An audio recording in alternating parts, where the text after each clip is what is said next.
ಕ್ರೇಮರ್ versus ಕ್ರೇಮರ್ ಅಂತ ಒಂದು cinema ಇದೆ ಮೆರಿಲ್ ಸ್ಟ್ರೀಪ್ದು. ಅದು ಒಂದು ಡಿವೋರ್ಸ್ದು ಒಂದು ವೆರಿ ಇಂಟ್ರೆಸ್ಟಿಂಗ್ ಫಿಲಮ್. ಆ ಥರ ಒಂದು ಪಾತ್ರ ಬಂದರೆ I think I will kill it.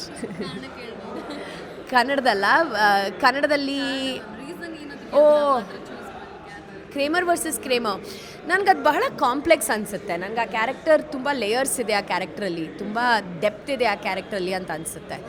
So plus ಆ ಸಿಚುವೇಶನ್ ಕೂಡ ಒಂದು ಗಂಡ ಹೆಂಡತಿ ಡಿವೋರ್ಸ್ ಅನ್ನೋ ಒಂದು ಸಿಚುವೇಶನಲ್ಲಿ ಹೋಗ್ತಾ ಇರಬೇಕಾದ್ರೆ ಇಟ್ಸ್ ಅ ವೆರಿ ಆ ಥರ ಒಂದು ಸಿನಿಮಾ ಬಂದಿದೆಯಲ್ಲ ನಮ್ಮದು ಮಿಲನ. ನಂಗೆ ಮಿಲನ ಬಹಳ ಇಷ್ಟ. In fact Prakash sir I think has made a fantastic film. And Puneeth ಸರ್ದು cinema Parvathi. It's a very delicate thing ಆ ಡಿವೋರ್ಸ್ ಅನ್ನೋ ಒಂದು ವಿಷಯ. ಸೊ ನೀವು ಎಸ್ಪೆಷಲಿ ಕ್ರೇಮರ್ ವರ್ಸಸ್ ಕ್ರೇಮರ್ ನೋಡಿದಾಗ ನಿಮ್ಗೆ ಗೊತ್ತಾಗುತ್ತೆ how well that subject is been handled ಅಂತ. So I think that's why ಅದಕ್ಕೋಸ್ಕರ ನಂಗೆ ಬಹಳ ಆ ಥರ ಒಂದು ಕ್ಯಾರೆಕ್ಟರ್ ಬಂದರೆ ನಂಗೆ ಮಾಡಬೇಕು ಅಂತ ಆಸೆ.